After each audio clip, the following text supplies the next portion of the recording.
మొదటి సమూయేలు గ్రంథం 25వ అధ్యాయం మొదటి నుంచి కొన్ని వచనాలు చదువుతున్నామమ్మా. మార్చి చదువుకున్నా. నేను ఒక వచనం, మీరు ఒక వచనం. సమూయేలు మృతినందుగా ఇశ్రాయేలీయులందరూ కూడుకొని అతడు చనిపోయినని ప్రలాపించుచు రామాలో ఉన్న అతని ఇంటి నివేశంలో అతను సమాధి చేసిన తరువాత దావీదు లేచి పారాను అరణ్యములకు వెళ్ళెను.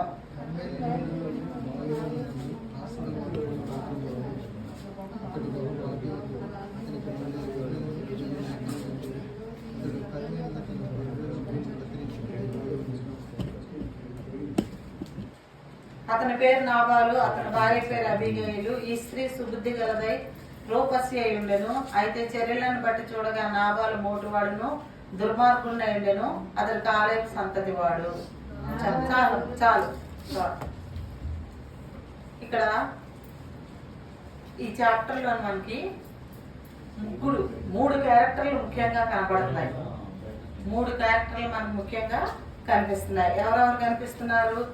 దావీదు, మొట్టమొదట దావీదు, తర్వాత నాబాలు, తర్వాత అబీగయిలు. మూడు క్యారెక్టర్లు మనకి కనిపిస్తున్నాయి అన్నమాట.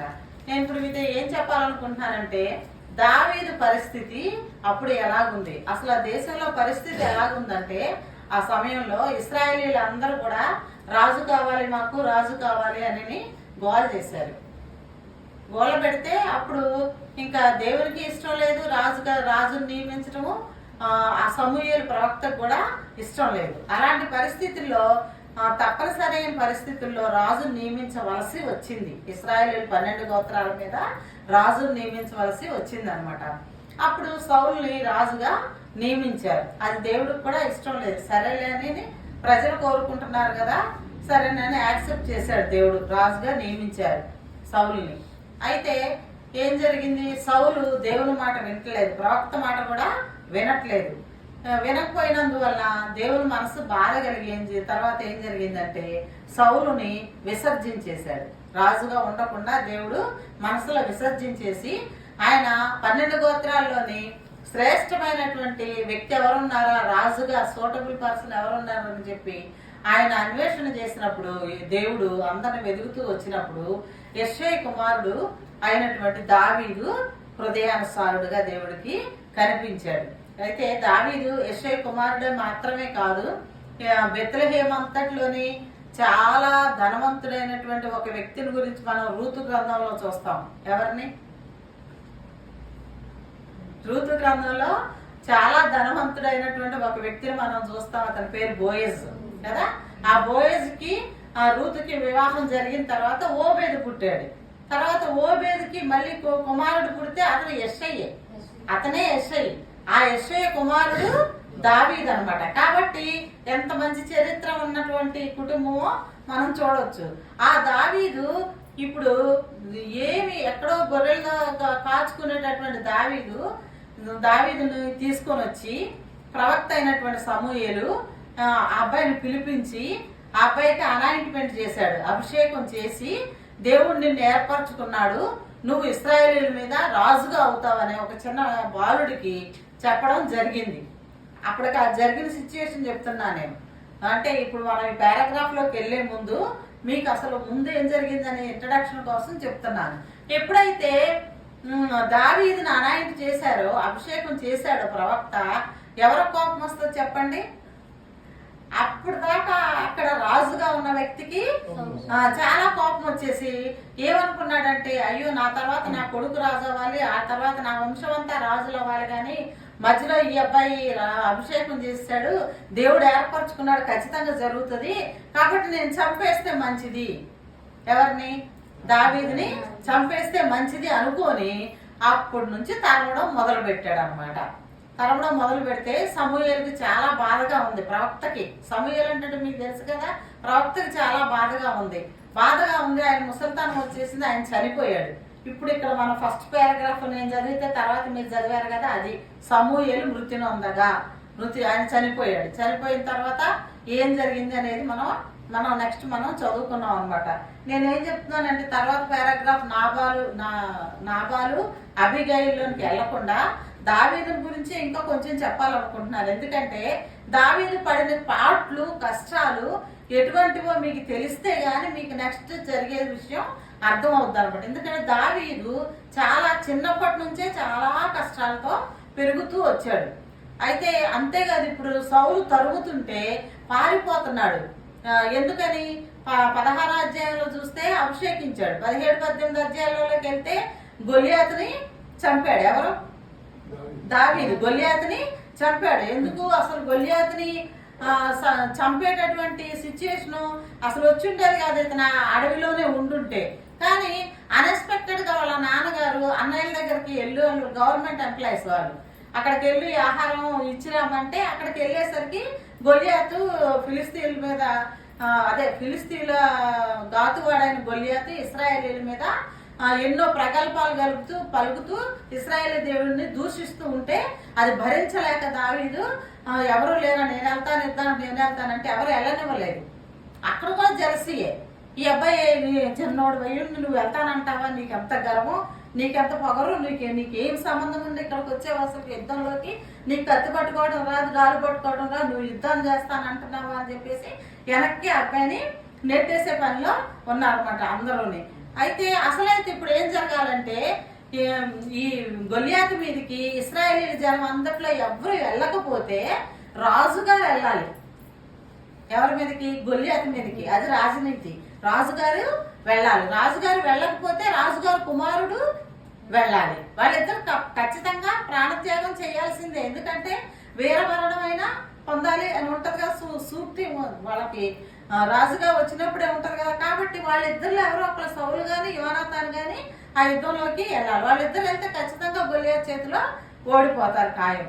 అయితే ఇప్పుడు దేవుని ఏర్పాటు ముందు అధ్యాయంలోని అభిషేకం జరిగింది కాబట్టి దావీదు గొలియాతుని ఓడించడం జరిగింది. గొలియాతు తల నరికేశాడు బాలుడైనప్పటికీ కూడా. అక్కడ ఏమైనా తప్పు ఉందా దావీదుది? మీరు చెప్పండి, తప్పేమన్నా ఉందా? లేదు. చెప్పండి ధైర్యంగా. అంతకుముందు గొర్రెల దొడ్లో ఉన్నటువంటి దావీదుని తీసుకొచ్చి సమూయేలు అభిషేకం చేసిన దాంట్లో దావీదు తప్పేమైనా ఉందా?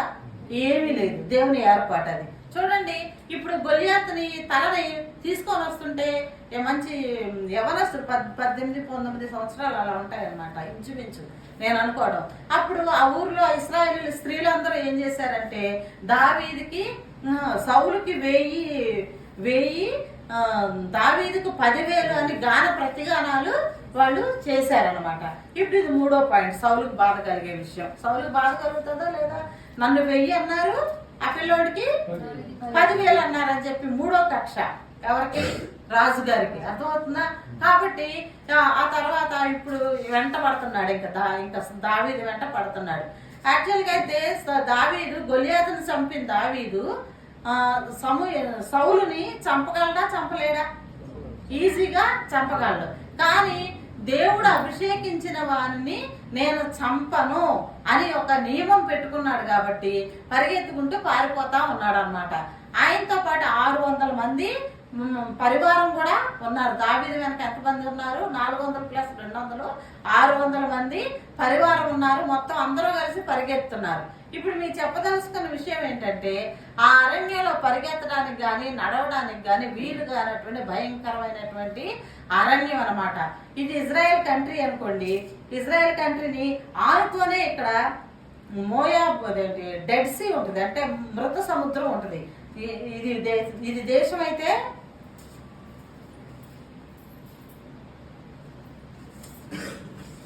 ఇదనుకో ఇజ్రాయెల్ కంట్రీ అనుకుందాం మాట వరుసకి.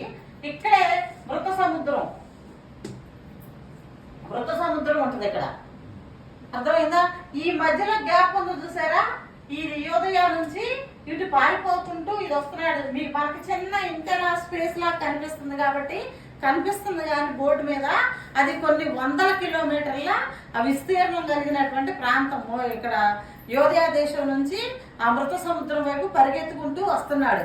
ఆ మధ్యలో ప్లేస్ అంతా కూడా భయంకరమైన అరణ్యాలు, ఎడారులు ఎలా ఉన్నాయంటే కొండలు, మహాభయంకరమైనటువంటి పైన పక్కన అధ్యాయంలో ముందు అధ్యాయంలోని శిలాపర్వతాలను రాసే ఉంటుంది. అక్కడ 24వ అధ్యాయం మొదటి వచనంలోని ఏమని రాస్తుంది? 2వ వచనం చదవమ్మా. అప్పుడు సౌలు ఇజ్రాయేల్ అందరిలో నుండి 3,000 మందిని ఏర్పరచుకుని వచ్చి కొండ మేకులకు వాసములుగా శిలాపర్వతం. చాలు, అది ఒక్క ముక్క చాలండి. శిలా పర్వతాలు అని ఉంది చూసారా? ఆ శిలా పర్వతాలు అంటే అవి మనకులాగా ఇలాగా అలాంటి పర్వతాలు కాదు. అవి ఎలా ఉంటాయంటే శిలా పర్వతాలు అంటే ఎక్కుతూ ఉంటే చూసినప్పుడు ఇలా స్ట్రైట్ గా ఉంటాయి, స్ట్రైట్ గా ఉంటాయి ఈ కొండలు. అవి ఎక్కుతుంటే ఈ ఈ కొండ మేకలకు నిలయం. కొండ మేకలు అవి స్ట్రైట్ గా ఇలా ఎక్కేస్తాయి, ఇలా స్ట్రైట్ గా ఎక్కగలవు. మనుషులు మనమైతే ఇలా స్ట్రైట్ గా ఉంటే ఎక్కుతామా? ఇలా స్ట్రైట్ గా ఉంటే ఎక్కగలమా మనం? ఆ మేకలు అలాగే ఎక్కేస్తాయి. అక్కడ బాగా ప్రసిద్ధి అన్నమాట కొండ మేకలు. అలా చదివారు కదా మీరే, కొండ మేకలకు బాగా ఎక్కువ ఎక్కువ కొండ మేకలు అక్కడ ఉంటాయి అన్నమాట. మనుషులు ఎవరు ఎక్కలేరు. అలాంటి పర్వతాల వైపుకి పరిగెత్తుకుంటూ దావీదు వెళ్తున్నాడు. మీరు సిచ్యువేషన్ అర్థం చేసుకోండి. ఆ పర్వతాల మీద 600 మంది పరుగులెత్తుతున్నారు, నడవడం కూడా కాదు. చెప్పండి, నడవడము కష్టం అని చెప్తున్నాను నేను, నడవడమే కష్టం అని చెప్తున్నాను. దాని మీదకి ఏం చేస్తున్నారు వాళ్ళు? ఎక్కి పరిగెత్తుకుంటూ సౌలు వెనక తరుముకుంటూ వస్తున్నాడు. సౌలును తప్పించుకోవాలంటే సౌలు 3,000 మందితో తరుముకుంటూ వస్తున్నాడు. ఎన్ని వేల మందితోని? 3,000 మంది గొప్ప సైన్యంతో తరుముకుంటూ వస్తున్నాడు. ఇప్పుడు సౌలు ఎక్కలేనటువంటి ప్రాంతానికి, సౌలు వెళ్ళలేనటువంటి ప్రాంతానికే కదా పరిగెత్తుకొని వెళ్ళి మనం దొంగ ఆట ఆడేటప్పుడు మనం ఎలా ఆడతాం? కనపడకుండా ఉండే ప్లేస్కే కదా వెళ్తాం. అలాగా సౌలు ఎక్కలేనటువంటి ప్రాంతాలకి ఈ దావీదు పరిగెత్తుకుంటూ వెళ్తున్నాడు. అంతమంది కూడా వెళ్తున్నారు అనమాట. ఆ పర్వతాలు ఎలా ఉంటాయంటే మీకు ఊరికి కరెక్ట్ గా నాకేం ఫిగర్స్ రావు, మీకు అలా ఉన్నాయి ఇప్పుడు పర్వతాలు. పక్కనే ఇంకా ఎత్తులో ఎలా ఉంటాయి పర్వతాలు, ఇంకా ఎత్తులో పర్వతాలు ఎలా ఉంటాయి, ఇంకా ఎత్తులో ఎలా ఉంటాయి, అన్ని స్ట్రైట్ గానే ఉంటాయి. ఇలా ఎత్తుగా ఉంటాయి, చాలా ఎత్తైన. అయితే అక్కడ విశేషం ఏంటంటే ఏ దేశంలోనూ కూడా లేనటువంటి విధంగా ఆ పర్వతాల్లోని గుహలు ఉంటాయి. ఆ దేశానికి దేవుడు మరి భూమిని సృష్టించినప్పుడు మరి ఆ గుహలో మరి విచిత్రమైన గుహలో భక్సింగ్ గారు కూడా వెళ్ళారు. ఆ గుహలోకి వెళ్ళి చూసి వచ్చారు. ఆ దేశం వెళ్ళినప్పుడు పుస్తకంలో చదివాను అనమాట. ఎలా ఉంటాయంటే ఇక్కడ ఇక్కడ గుహ గుహ ఇది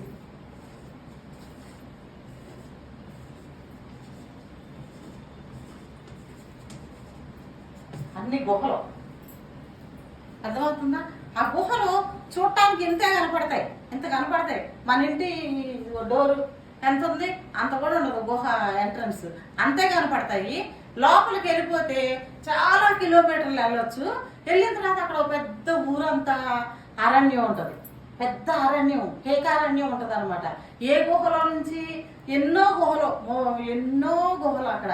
ఆ గుహలో ఏ గుహలోకి వెళ్ళాడో దావీదు తెలుసుకోవడానికి కూడా సౌలుకి తెలియదు. అంతేకాదు దావీదైతే ఎత్తైన టాప్ మోస్ట్ పర్వతం మీదకి పైకి ఎక్కి అక్కడ దాక్కుందాం అనుకొని పరిగెత్తున్నాడు. అక్కడికైతే సౌలు కింద నుంచి ఎంత దూరంలో పరిగెత్తుకొని వస్తున్నాడో, ఎంత జనంతోని ఎంత రేంజ్ లో ఉంది దూరం డిస్టెన్స్ అనేది తెలుసుకోవడానికి దావీదు హైయెస్ట్ ప్లేస్కి వెళ్ళిపోయి ఇలా చూస్తుంటే సౌలు ఎక్కడక్కడ తిరుగుతున్నాడు అంతా కూడా కనిపిస్తానికి అవకాశం ఉండేటటువంటి విధంగా ఉందన్నమాట. అంతేకాదు అలా ఎక్కుతూ ఉన్నప్పుడు మీరు చూసారో లేదో పలకలగా పడిపోతా ఉంటది పర్వతం.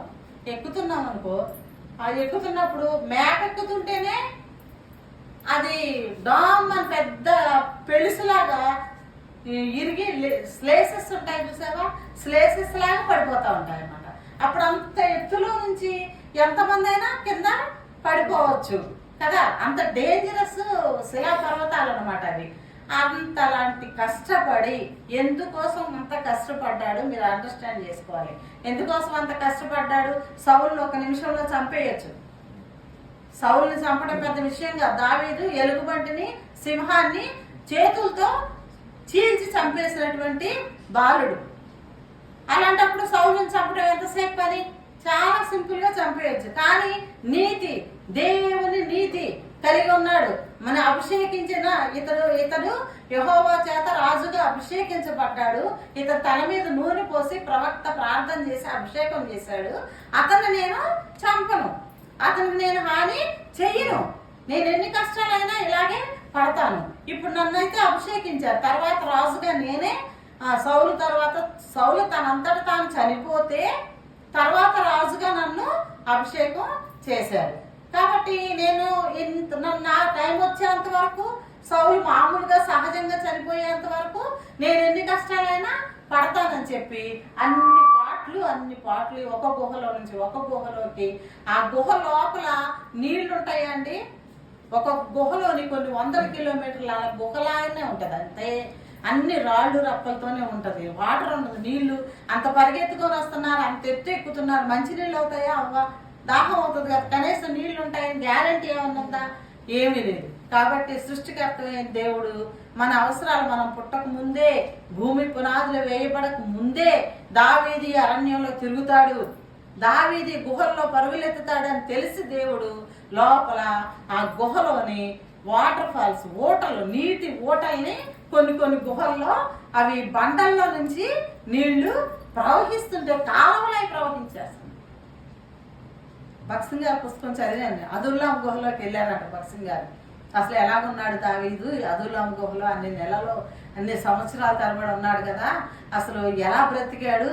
అది అదుల్లాం గుహలో ఉన్నప్పుడే ఒక మాట రాశాడు, సింహపు పిల్లలు లేమి కలవై ఆకలి గొనును, యెహోవాను ఆశ్రయించే వారికి ఏ మేలు కొదవై ఉండదని రాసింది అదుల్లాం గుహలో కూర్చున్నప్పుడు. ఎందుకంటే అదుల్లాం గుహలోకి వెళ్ళేసరికి దావీదుకి ఆశ్చర్యం కలిగింది. ప్రాణం దక్కించుకోవడానికని ఆ గుహలో పరిగెత్తాడు, కానీ ఆ గుహలో ఏముందో ఆయనకి ఏమీ తెలియదు. ఆయనతో పాటు 600 మంది కూడా పాపం ఫాలో అవుతానే ఉన్నారు. లోపలికి వెళ్ళిపోయిన తర్వాత ఎన్నో కిలోమీటర్లు వెళ్ళిపోయిన తర్వాత బండలో నుంచి నీళ్లు వస్తున్నాయి, ప్రవహించేస్తుంది, చాలా విశాలమైన ఎకరాల కొలది స్థలం ఉంది ఆ గుహ లోపల వెళ్ళిన తర్వాత. అది సృష్టి. అసలు ఆశ్చర్యం వేస్తుంది నా బైబిల్ చదువుతుంటే.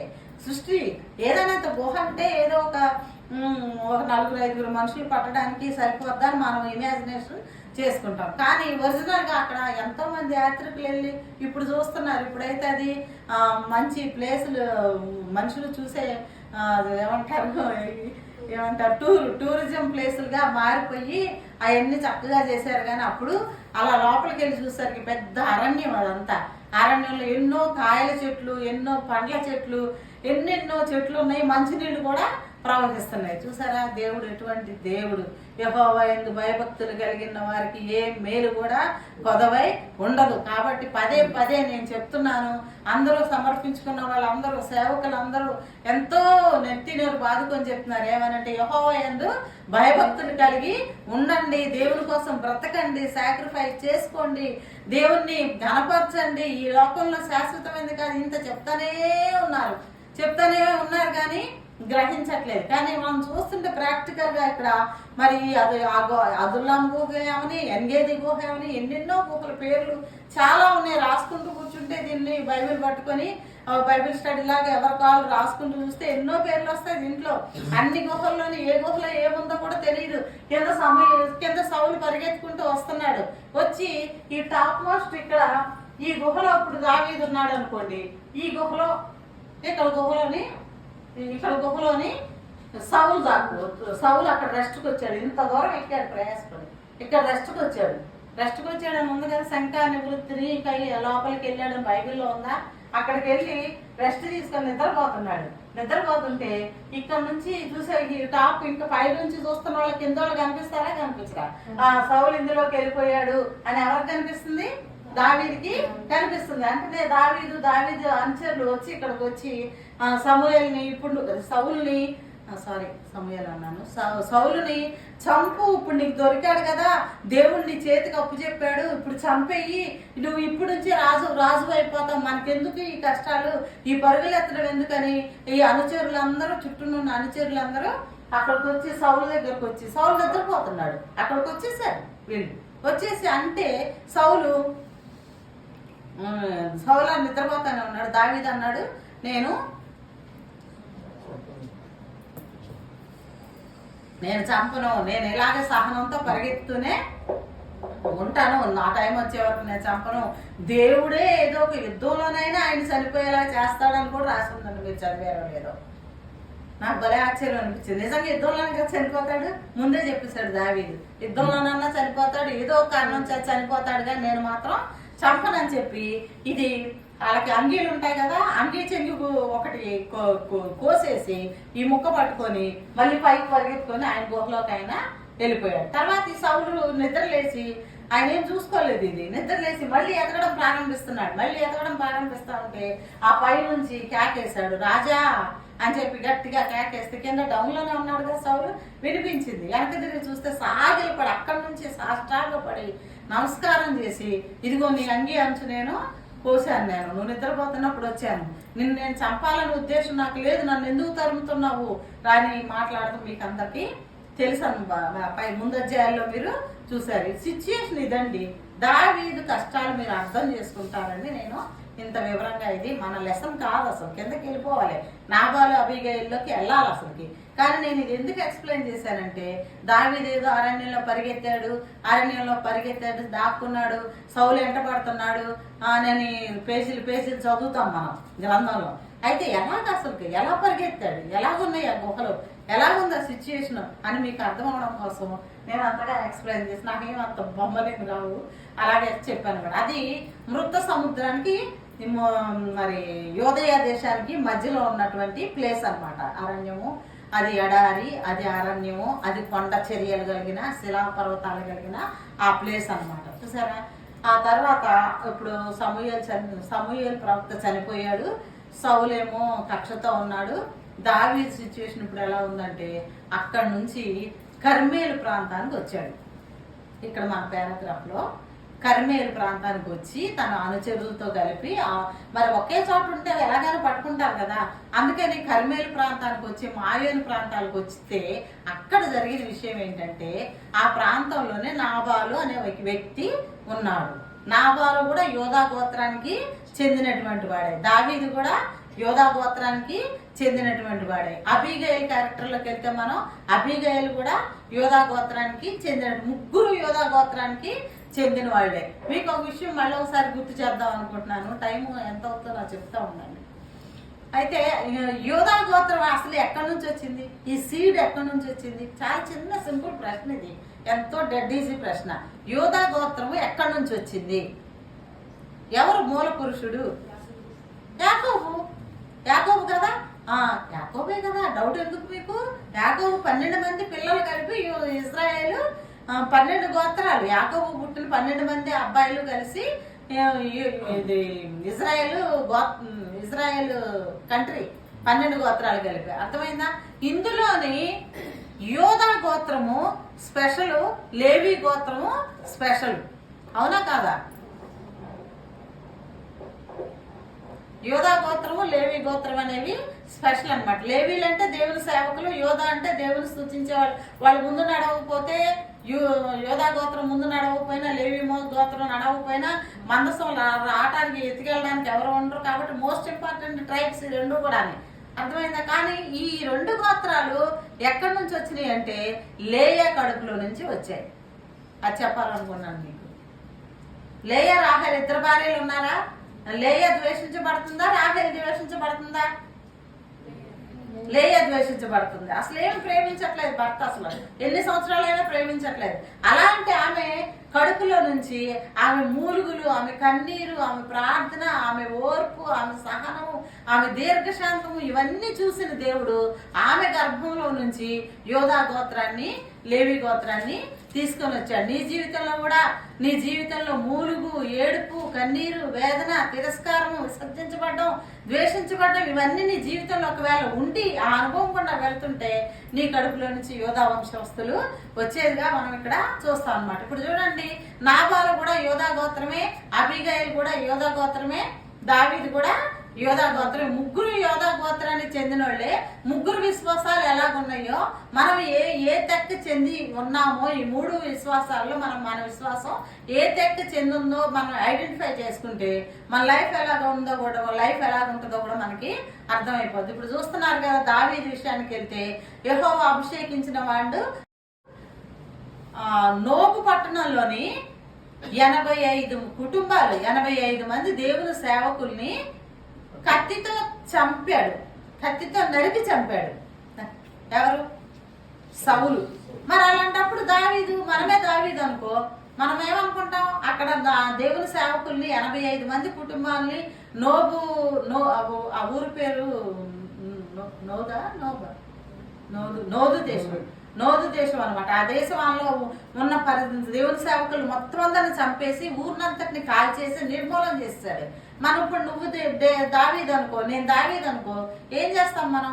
సౌలు కనపడితే యెహోవా అభిషేకించినా పర్వాలేదు, నువ్వు చేసిన పని మంచిది కాదు, అక్కడ 85 మంది సేవకుల్ని నరికి చంపావు నువ్వు, నేను నిన్ను నరుకుతానని చెప్పేసి మనము నరుగుతాం. అయినప్పటికీ కూడా దావీదుకి అయినా సరే అతను 85 మంది దేవుని సేవకుల్ని చంపినా పర్వాలేదు, నాకు అనవసరం, అది దేవుడు చూసుకునే విషయం, నేను మాత్రం ఇతన్ని చంపను అని చెప్పేసి అన్ని కష్టాలు పట్టుకుంటూ పరుగులు ఎత్తుతా ఇప్పుడు కర్మేలు ప్రాంతంలో ఉన్నాడు.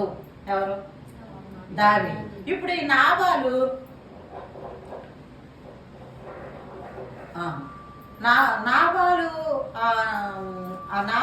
నాబాలు గొర్రెలన్నీ కూడా కర్మేలు ప్రాంతంలోని చాలా మంచి బిజినెస్ అన్నమాట. ఎవరిది? నాబాల్ది. చాలా ధనవంతుడు, వెరీ రిచ్ మ్యాన్ అని ఉంది ఇంగ్లీష్ మీడియం, వెరీ రిచ్ అన్నమాట. అయితే అంత ధనవంతుడు, అంత పేరు ప్రఖ్యాతులు ఉన్నవాడు, అంత ఆస్తిపాస్తులు ఉన్నటువంటి వ్యక్తి కాలేబు సంతానానికి చెందినవాడు. అంటే ఇంకా చెప్పండి మీరు, యోధా గోత్రంలోని కాలేబు సంతతికి చెందినవాడు. కాలేబు గురించి మనం విన్నాం కదా, బోల్డంతా హిస్టరీ విన్నాం కాలేబు గురించి. కాలేబు 85 సంవత్సరాల వయసు వచ్చిన తర్వాత కిరియత్ తర్బా అనేటటువంటి ఊరి మీదకి, అంటే హెబ్రోన్ అనే ఊరి మీదకి వెళ్ళి యుద్ధం చేసి 20 అడుగులు ఎత్తున్న అనాకీయుల్ని మీద యుద్ధం చేసి వాళ్ళను ఓడించి హెబ్రోన్ని స్వాధీనం చేసుకున్నటువంటి వ్యక్తి కాలేబు. 85 సంవత్సరాల వయసు అప్పుడు. కాబట్టి ఎంత గొప్ప ఫెయిత్ తో చూడండి. అంతేకాదు వాళ్ళ కూతురికి అక్సాకి ఏం చెప్పాడంటే, కిరియత్ సేపేర్ అని పక్కన ఇంకో పెద్ద పట్టణం ఉంది, హైదరాబాద్ సికింద్రాబాద్ లాగా. ఆ పెద్ద పట్టణాన్ని కూడా ఎవరైతే జయించి యుద్ధం చేసి జయిస్తారో వాళ్ళకి అక్సానిచ్చి పెళ్లి చేస్తానన్నాడు. అంటే ఇప్పుడు అసలుకి ఆ ఊర్లు జయించడం మహా కష్టం అని చెప్తుంటే, ఆ పక్కన ఆ ఊరు వెళ్ళి ఎవరు యుద్ధం చేస్తానికి తెగిస్తారు? ఎవరు తెగించరు. కానీ అతని విశ్వాసం, 85 సంవత్సరాల వయసులో ఆయన విశ్వాసం గురించి నేను మాట్లాడుతున్నాను. మీరు ఆయన విశ్వాసం గురించి అర్థం చేసుకోండి.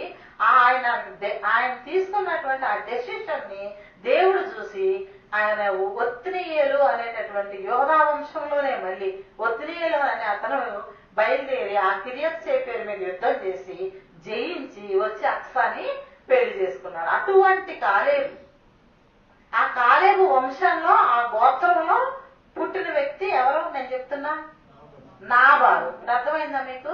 కాబట్టి నాబాలు ఒక పెద్ద ప్యాలెస్, చాలా పెద్ద రాజభవనం, ఎవరు లోపలికి ఎంటర్ అవడానికి లేదు. బోల్డంత పనివాళ్ళు ఉంటారు, ఒకడే కొడుకు, బోల్డంత ఆస్తి ఉంది.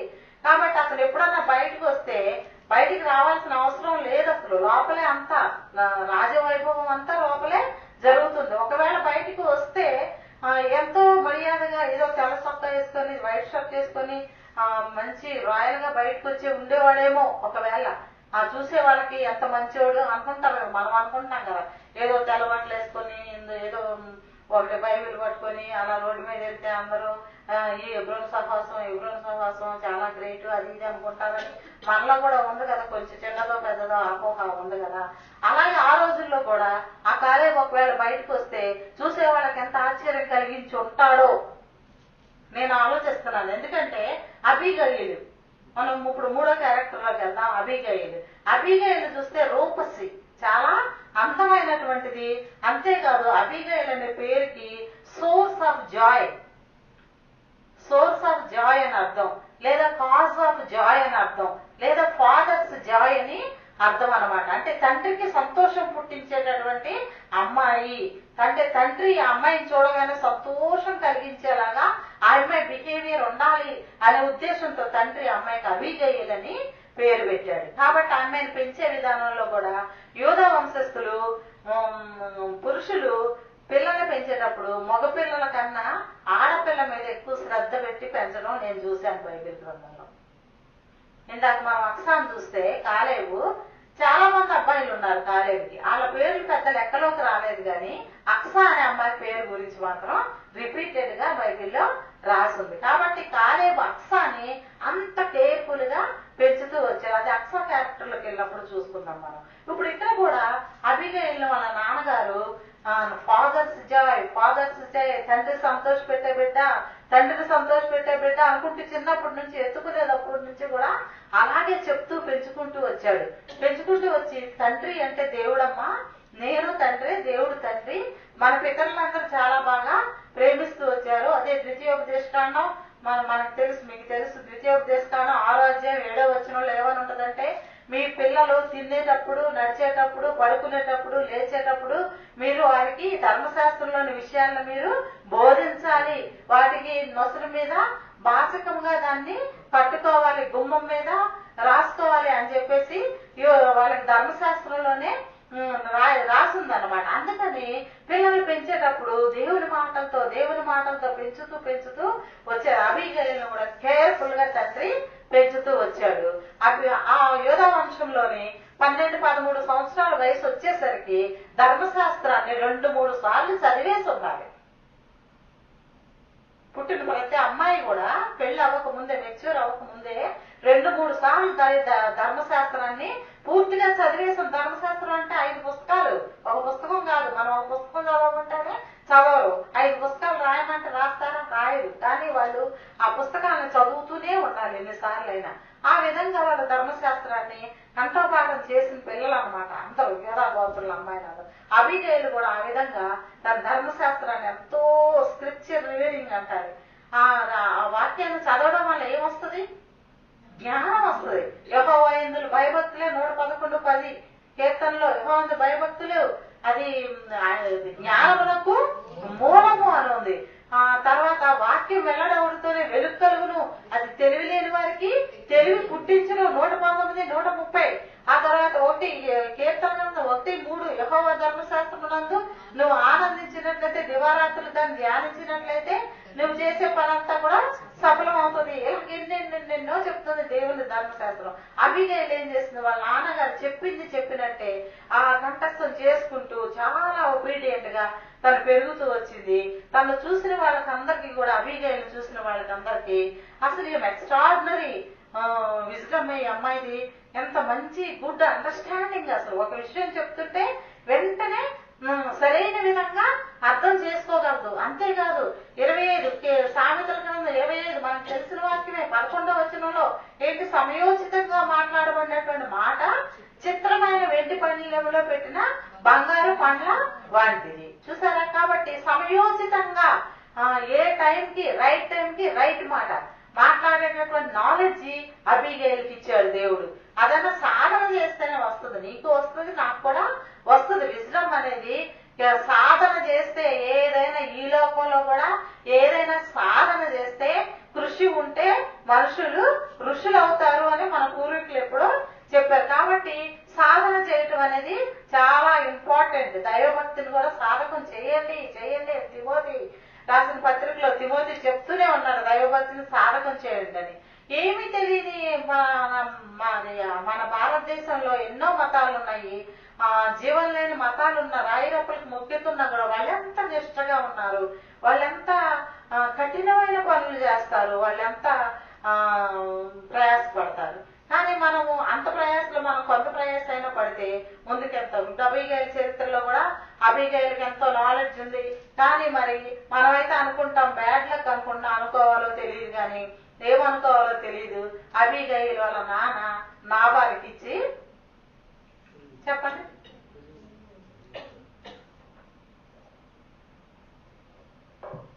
నాబాలుకి ఇచ్చి పెళ్లి చేశాడు. నేనేమనుకుంటున్నానంటే అబీగైల్ అసలు ప్రాణం ఒప్పి, నాబాలు మోటువాడు, అసలు ఫూలిష్ మ్యాన్ అని అర్థం. నాబాల్ అనే పేరుకి ఏంటర్థం? ఫూలిష్ అని, మొరటివాడు, దుర్మార్గుడు, విగ్రహారాధికుడు, తాగుబోతు, 24 hours తాగుతానే ఉంటాడు. అస్సలు ఏ మనిషిని ఎదురుగా వచ్చి మాట్లాడడానికి వచ్చి ఏదైనా మాట చెప్దామంటేనే గెట్ అవుట్ అని అంటాడు. మాట్లాడినప్పుడు ఎవరిని, అది రాసే ఉంది వాక్యంలో మీరు చదువుకుంటే. కాకపోతే ఎవరిని మాట్లాడినప్పుడు అంత బహదుర్మార్గుడు. అలాంటి వ్యక్తికి ఎవరైనా కూతురునిచ్చి పెళ్లి చేస్తారా బాబు? అలాంటి కూతురునిచ్చి పెళ్లి చేస్తారా? పెళ్లి చేయరు. కానీ ఇక్కడ ఎలా మిస్టేక్ జరిగిందో మరి మనం అనుకుంటున్నాం మిస్టేక్ అని, కానీ దేవుని ఏర్పాటు అది అది దేవుని ఏర్పాటు. కానీ ఆ అమ్మాయి పెళ్లి చేసి లోపలికి వచ్చిన తర్వాత కానీ ఈ నాబాలు యొక్క విషయాలు అర్థం కాలేదు. అప్పటి వరకు ఎప్పుడన్నా బయటకు వస్తే, ఎప్పుడన్నా 365 రోజులు ఎప్పుడన్నా బయటకు వస్తే మంచి వైట్ డ్రెస్ వేసుకొని చక్కగా బైబిల్ పట్టుకొని వచ్చేవాడేమో. మరి యోధా గోత్రంలో నేను కాలేజీ సంతానానికి చెందినవాడిని అని అనిపించుకునే విధంగా వచ్చి ఉండేవాడేమో. అలా చూస్తున్నారేమో ప్రజలు. అందుకని నాబాలుకి ఇవ్వడానికి ఎంతో ఆతృతగా ఆ అమ్మాయిని ఇవ్వడానికి ఇచ్చి ఉంటారేమో. ఆ తర్వాత లోపలికి ఎంటర్ అయిన తర్వాత నాబాలు యొక్క పరిస్థితి అంతా కూడా తెలిసింది. కానీ అబీగైల్ క్యారెక్టర్ దేవుడు ఎందుకు పెట్టాడు ఇక్కడ? ఎందుకు పెట్టాడంటే అదే ఇంకొకళ్ళు అయితే, సామాన్యమైన స్త్రీలు అయితే, నేనైతే లేకపోతే నువ్వైతే లేకపోతే ఇంకొకళ్ళు అయితే ఏం చేస్తానంటే, డాడీ నువ్వు చేసిన సంబంధం మంచిగా లేదు, ఇతను 24 గంటలు తాగుతున్నాడు, అసలు నా ముఖం వైపు కూడా చూడలేదు అని చెప్పేసి వెంటనే తల్లిదండ్రులకి చెప్పడము, లేకపోతే వెళ్ళిపోవడము, ఇంట్లో నుంచి ఏదో ఒకటి చేసి ఉండేవారు. కానీ అబీగైలు ఇంట్లోకి అడుగు పెట్టిన తర్వాత నాబాలు క్రియలన్నీ చూస్తానే ఉంది, సైలెంట్ గా ఉంది, పని వాళ్ళందరినీ చూస్తుంది, అబ్జర్వేషన్ చేస్తుంది. వాళ్ళందరూ కూడా నాబాలు ఎదురుకి రావడానికి భయపడిపోతున్నారు, ఒక మాట చెప్పడానికి భయపడిపోతున్నారు. నాబాలు కూడా ఒకళ్ళ మాట వినే కండిషన్ లో లేడు. కనీసం ఈ పెళ్లి కూతురు వైపు కూడా కనీసం చూసినట్టు గాని, అప్పుడు నువ్వు ఎంత రూపశ్రీ, అక్కడ అందరూ యోధా గోత్రం అంతా చెప్పుకుంటున్నారు, అబీగైలు రూపశ్రీ అని చెప్పుకుంటున్నారు, తెలివైంది అని చెప్పుకుంటున్నారు. వచ్చి నువ్వు ఎంత అందంగా ఉన్నావని గాని, లేకపోతే నువ్వు నాకు చాలా బాగా నచ్చావని గాని, లేకపోతే నీ మాట విధానం బాగుందని గాని, లేకపోతే నువ్వు చక్కగా ప్రవర్తిస్తున్నావు ఇంట్లో అని గాని ఒక మాట కూడా ఎప్పుడు మాట్లాడింది ఎవరితో? అబీగైలుతో మాట్లాడింది ఏమి లేదు. జరుగుతున్నాయి, రోజులు జరిగిపోతా ఉన్నాయి. మరి ఈ బిడ్డ పాపం ఇంట్లో మాత్రం వెళ్ళటం లేదు, ఇంటికి వెళ్ళటం లేదు, ఇంట్లో చెప్పట్లేదు. దేవుని మీద నిరీక్షణ ఉంచింది. కాకి అరసు చుట్టూ కాకి పిల్లలకు కూడా ఆయన ఆహారం ఇచ్చేవాడు. కీర్తన గ్రంథంలో రాసింది, అరచుచూ ఉండు కాకి పిల్లలకి ఆయన ఆహారం ఇచ్చేటటువంటి దేవుడు అన్నమాట. కాబట్టి అబీగైలు వేదన, అబీగైలు కన్నీరు అంతా దేవుడు చూస్తున్నాడు. దేవుడికేమో ఇది ప్రీ ప్లాన్డ్, దేవుడికి ఇది యాక్సిడెంటల్ గా జరిగిన విషయం కాదు. దేవుడికి ఒక ఉద్దేశం ఉంది. దాన్ని అంత భక్తి చేస్తున్న వ్యక్తి మీద దేవుడికి ఒక ఉద్దేశం ఉంటది, గొప్ప ఉద్దేశం ఉంటది. అంతేగాని ఒక మొరటి వాడైనటువంటి ఈ బెలియాలను పూజించేటటువంటి, ఈ విగ్రహారాధన చేసేటటువంటి ఒక కిరాతకుడి చేతుల్లోని ఈ మంచి విశ్వాసాన్ని నలిపి నాశనం చేద్దామని దేవుడు ఎప్పుడు కూడా అని అనుకోడు అనమాట. చూసారా? కాబట్టి అబీగైలు అలా ఉంది. అక్కడ కర్మేలు అరణ్యంలో ఎవరు ఉన్నారు? దావీదు ఉన్నారు. మళ్ళీ అక్కడ దావీదు దగ్గరికి వెళ్దాం. అయితే ఒక రోజు ఏం జరిగిందంటే, నాబాలు ఈ యూదా గోత్రంలోని ఈ ఆస్తి పరులందరికీ ఒక పండగ ఉంటది అనమాట. ఏంటంటే గొర్రెల బొచ్చు కత్తిరించేటటువంటి ఒక రోజు వస్తుంది. ఆ గొర్రెల బొచ్చు అంతా కత్తిరించేసి దాని వ్యాపారం అమ్ముతారు. చాలా కాస్ట్లీ అన్నమాట. ఊరు కదా, చాలా కాస్ట్లీ. అది మంచి వ్యాపారం. ఆ రోజు వచ్చినప్పుడు యజమానులు అందరూ కూడా హాయిగా తిని తాగేసి బోలెడంత మాంసం కొలు ఫంక్షన్ అనమాట. అది చాలా పెద్ద ఫంక్షన్. ఎంత మంది వచ్చినా ఇంటికి భోజనానికి వద్దు అనకుండా, రావద్దు అని అనడానికి వీలు లేకుండా, లేదు అనడానికి వీలు లేకుండా అంత విస్తారంగా వండుతారు. వండి ఎంతమందికైనా భోజనాలు పెడతారనమాట. ఎవరు? ఈ యజమానులు. అయితే అలాగే ఆ పండగ వచ్చేసింది. ఆ పండగ వస్తే ఇప్పుడు దావీదు అరణ్యంలో ఉన్నాడని చెప్పానా? తర్వాత అక్కడ అరణ్యంలో ఉన్నప్పుడైతే అక్కడ నీటి ఊట ప్రవహిస్తుంది, అక్కడ ఏం లోటు లేదని చెప్పానా? ఇప్పుడు కర్మేలు ప్రాంతానికి వచ్చాడు, ఈ డౌన్ ఏరియాకి వచ్చేసాడు. కర్మేలు ప్రాంతానికి వచ్చిన తర్వాత అక్కడ భోజనం ఎవరు పెడతారు? ఏదో చెట్లు ఏమైనా దొరికితే తింటాం, లేకపోతే ఆకలి అవుతూ మంచినీళ్ళు అవుతూ కొంచెం మంచి భోజనం ఎవరైనా పెడితే బాగుండు, ఇంటి దగ్గర ఉంటే మంచి భోజనం దొరుకుండేది అని తహతహలాడిపోతూ ఉన్నారు 600 మంది. వాళ్ళు ఏం చేశారంటే, ఇప్పుడు నాబాలు ధనవంతుడు కదా, గొర్రెల బొచ్చు కత్తిరించే టైం వచ్చింది కదా, పండగ కదా అని చెప్పి దావీదు ఏం చేశాడంటే తన పని వాళ్ళలో 10 మందిని పిలిచి, మీరెంతో వినయంగా నాబాలు దగ్గరికి వెళ్ళి నాబాలుకి వందనాలు చెప్పి, శుభమండి మీకు అని చెప్పి, ప్రైజ్ ది లార్డ్ అని చెప్పి, మీరందరూ బాగున్నారని క్షేమ సమాచారం అడిగి, మా దావీదు అరణ్యంలోని 600 మందితో ఉన్నాడు ఒక కర్మేలు ప్రాంతంలోని, మీ గొర్రెలన్నింటినీ కూడా కాపలా కాసిన వ్యక్తులు వాళ్లే 600 మంది. నీ గొర్రెలన్నింటినీ 3000 మంది గొర్రెలను కూడా వాళ్ళ చుట్టూ బౌండరీస్ గా ఉండి కాపాడారు, మీ మీ మీ ఇంతకాలం ఇంత వర్ధిల్ని అంటే వాళ్ళు కాపలా కాసిన దాన్ని బట్టే. కాబట్టి కొంచెం కృతజ్ఞత చూపించి దావీదు కొంత ఆహారం పంపించమని అడుగుతున్నాడు, మమ్మల్ని పంపించాడు అని ఈ పని వాళ్ళు వచ్చి అడిగారు. ఎవరిని అడిగారు?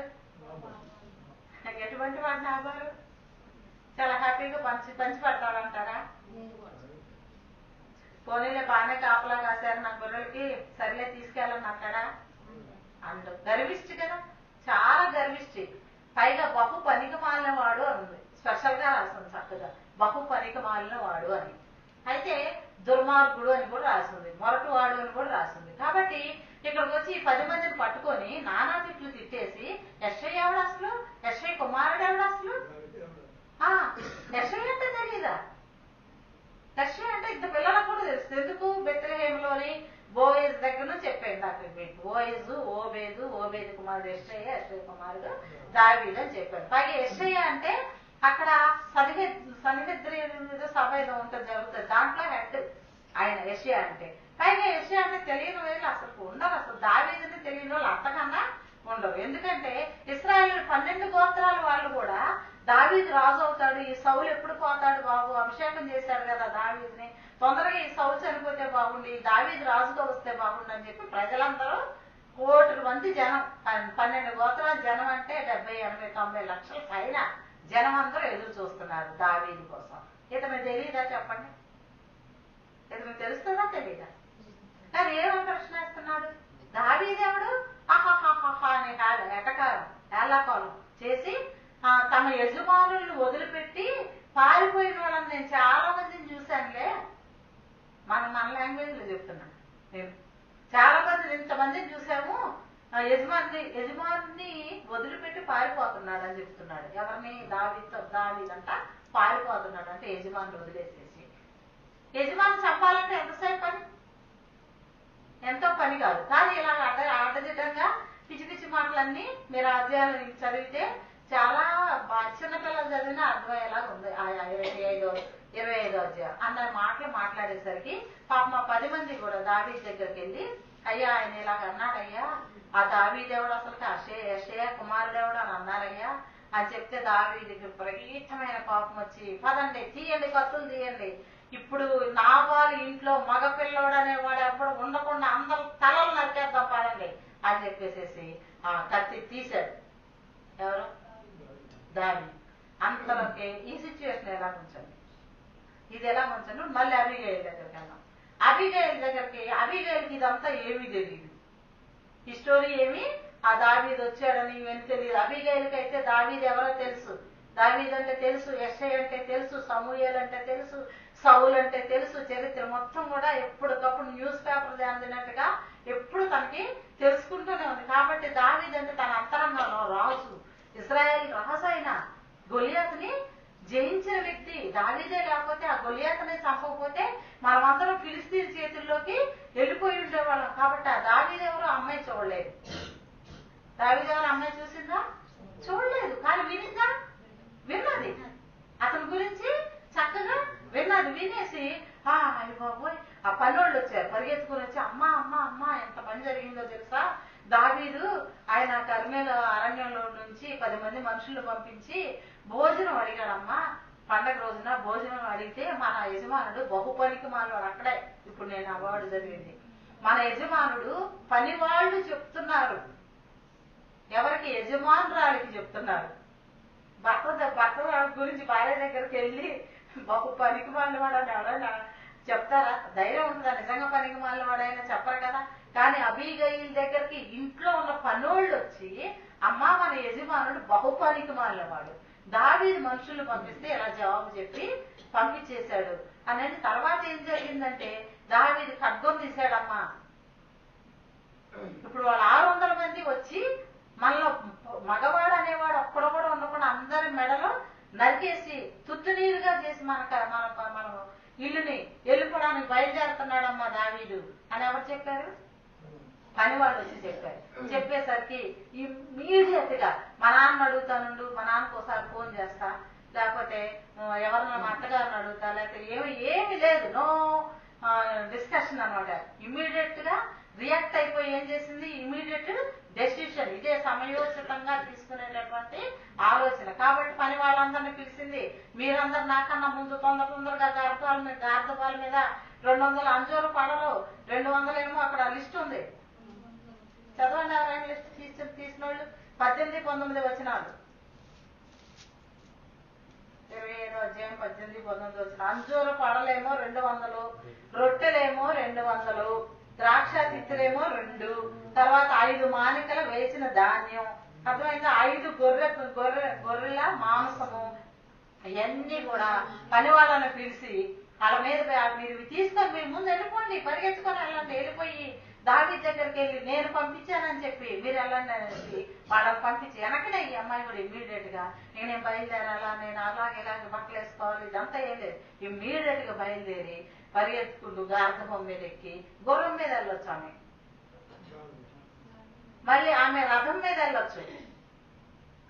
తనకు ఉంది, అంత పవర్ ఉంది. రథాన్ని సిద్ధం చేసి రథం మీద హాయిగా ఒక పెద్ద యువరాణిలాగా యువరాణినే వెళ్ళొచ్చు. కానీ గార్ధపాన్ని తీసుకొని, అంటే గార్ధపం మీద ఎవరైనా వస్తున్నారు అంటే దూరం నుంచి చూసిన వాళ్ళకి ఇక్కడ ఉండి ఏమని అర్థం చేసుకోవాలంటే ఏదో దీన స్థితిలో ఉండి వస్తున్నారు, మన అవసరం కోసం వస్తున్నారు.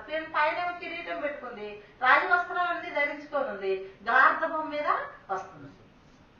అప్పుడు వెంటనే ఎవరికైనా అర్థమైపోద్ది అనమాట. కాబట్టి దావీదు చూశాడు దూరం నుంచి, ఆమె దావీదు దూరం నుంచి చూడగానే ఆమె గార్ధపం దిగి నేల మీద సాగిలు పడి సాష్టాంగపడి తల నేల మట్టుకు వచ్చేసి నమస్కారం చేసింది. అప్పుడు దావీదు దగ్గరికి వెళ్ళి వెంటనే కోపం అంతా ఏమైపోయింది, కరిగిపోయి ఏంటి తల ఇంత రాణి గారు కిరీటం పెట్టుకుని ఇంతుండి తల నేల మీద పెట్టి తల ఉంచావు ఏంటమ్మా, నేనేమో అడవిలో పరుగులు ఎత్తున్నాను, బట్టలు కూడా సరైన లేకుండా తిండి కూడా లేకుండా. ఎవరు, దావీదు. నువ్వు చూస్తే యువరాణివి, నువ్వేంటి ఇలాగా అనంటే అప్పుడు నేను నాబాలు ఈ విషయం అంతా మొత్తం మ్యాటర్ అంతా మళ్ళీ మన టైం వేస్ట్ కదా ఇదంతా చెప్పుకుంటే, సో నేను పలానా అయ్యా నువ్వు రాజు అవుతావు ఇశ్రాయేలు మీద, నిన్ను దేవుడు అభిషేకం చేశాడు, నేను మిమ్మల్ని ఎప్పుడు చూడలేదు, దావీదు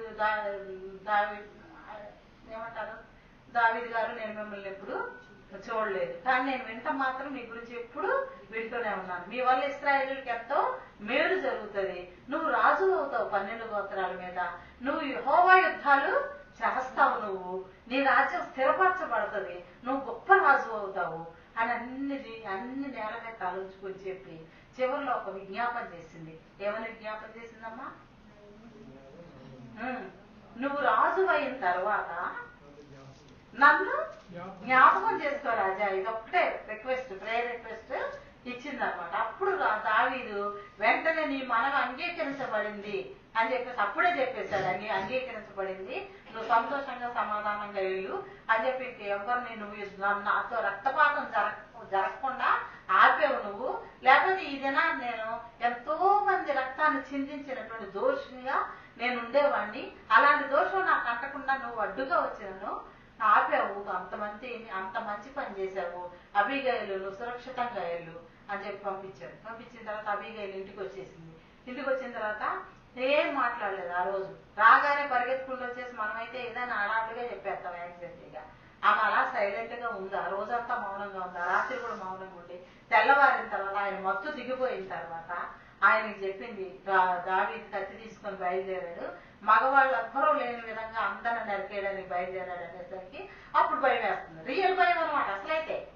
ఇప్పుడు అంతక్కడ దాకా ఏం ప్రగల్భాలు పలిపాడు, యెషయా ఎవరు, దావీదు ఎవరు, అది ఇది అన్నాడా, ఇప్పుడు నిజంగా భయం వేసేసేసి ఆ దేవుని చిత్తం అయింది అబీగయీల్ని, అంత మంచి అమ్మాయిని ఇంత మోటు వ్యక్తికి ఎందుకు ఇచ్చి చేశారు, ఆ తల్లిదండ్రులకి అంత కనికరం లేదా, లేకపోతే అసలు తల్లిదండ్రులు తెలియకుండా మోసం జరిగిందా, ఒకవేళ మోసం ఎందుకు జరుగుతుంది అసలు దేవుని బిడ్డలకి, అమ్మాయి అంత భక్తురాలు కదా, మోసం జరగకూడదు కదా అని ఇలాగా ఎన్నెన్నో ప్రశ్నలు నా మనసులో ఉంది. దానికి ఆన్సర్ ఏంటంటే నాబాలు వెంటనే హార్ట్ లోని సైంటిస్టులు అంటున్నారు, బైబిల్ సైంటిస్టులు హార్ట్ కి పెరాలసిస్ వచ్చింది అంటున్నారు.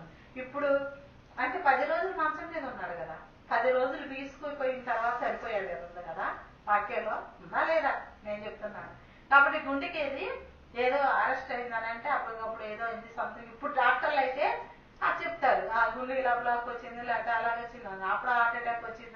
హార్ట్ అటాక్ వస్తే ఇమీడియట్ గా చనిపోతారు కదా, 10 రోజుల తర్వాత చనిపోయాడు అతను. సో మొత్తానికి నాబాలు చనిపోయాడు. చనిపోయిన తర్వాత వెంటనే ఎవరు జ్ఞాపకం చేసుకున్నారు? ఇందాక ప్రేర్ చేసింది కదా, మనవి చేసుకుంది కదా, నువ్వు నన్ను జ్ఞాపకం చేసుకో రాజానని. అప్పటికి రాజు అవడానికి దగ్గరగా ఉన్న సమయంలో అప్పుడు ఈ పని వాళ్ళని పంపించి అబీగైల్ని తీసుకురండి, నేను పెళ్లి చేసుకుంటాను. అప్పుడు అబీగైల్ని దావీదు పెళ్లి చేసుకోవడం జరిగిందనమాట. తర్వాత ఇశ్రాయేలు 12 గోత్రాలకి రాజు అవుతాడు.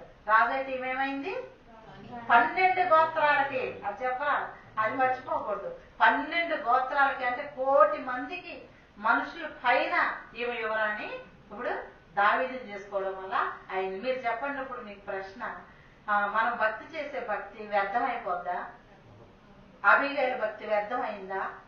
నాబాలను చేసుకున్నప్పుడు ప్రజలందరూ ఏమనుకొని ఉంటారు? ఏమనుకున్నారు? నెగిటివ్ అనుకున్నారు, పాజిటివ్ అనుకొని ఉంటారు. కొంచెం చెప్పండి. నెగిటివ్ అనుకుంటారు కదా. కాబట్టి చూడండి అమ్మా, ఎప్పటికీ మనం చేసే భక్తి దేవుని యొక్క గ్రంథంలో భద్రంగా దాచబడి ఉంటది. మనం కార్చిన ప్రతి కన్నీరు ఆయన కళ్ళలో లిఖించబడి ఉంటది. నువ్వు దేవుని సన్నిధికి వచ్చినటువంటి సమయాలు అవన్నీ లిఖించబడి ఉంటాయి. ఇన్ని గంటలు ఈ వారంలో 3 hours మందిరంలో గడిపింది ఈ అమ్మాయి. రాస్తారు దేవదూత పుస్తకంలో రాస్తున్నారు. ఈ అమ్మాయి ఇలాగ 5 గంటలు మందిరంలో గడిపింది, ఈ అమ్మాయి మనసు పెట్టి ఇదిగో మందిరంలో చాకరీ చేసింది.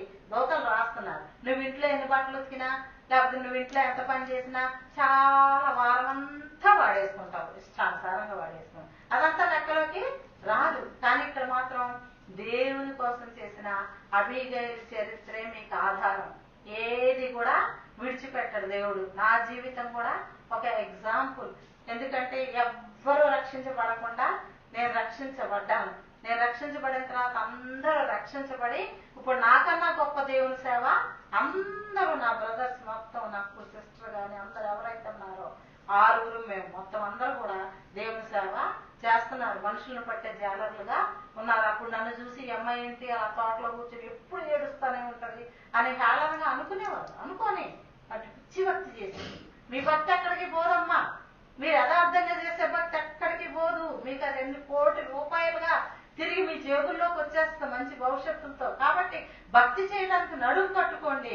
అబీగైల్ని ఎగ్జాంపుల్ గా తీసుకోండి, దావీదుని ఎగ్జాంపుల్ గా తీసుకోండి. వాళ్ళ చరిత్రలు చదవండి, నాబాల చరిత్రను చదవండి. కాబట్టి మీరు ముగ్గురులో ఎవరుగా ఉండాలనుకుంటున్నారు? అబీగైలుగా ఉండాలనుకుంటున్నారా? దావీదుగా ఉండాలనుకుంటున్నారా? మీరు నాబాలుగా ఉండాలనుకుంటున్నారా? ప్రార్థన